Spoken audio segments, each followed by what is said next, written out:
من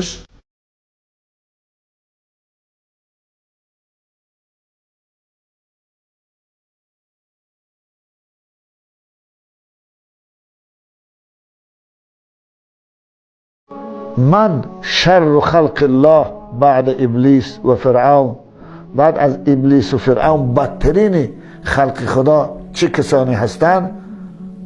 حضرت در جواب فرمودن قال العلماء اذا فسدوا، گفتم بدترین مخلوقات خدا بعد از ابلیس و فرعون این عالم ها هستند. وقتی که در اثر محبت دنیا، رغبت به دنیا فاسد می شوند.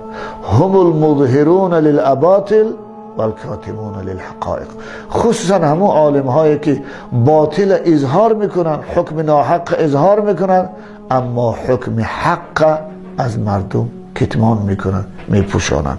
این طایفه از علماء حق پوش و حقیقت پوش و باطل پرست یا وگوی و باطل گوی بدترین انسان ها حتی بعد از ابلیس و فرعون.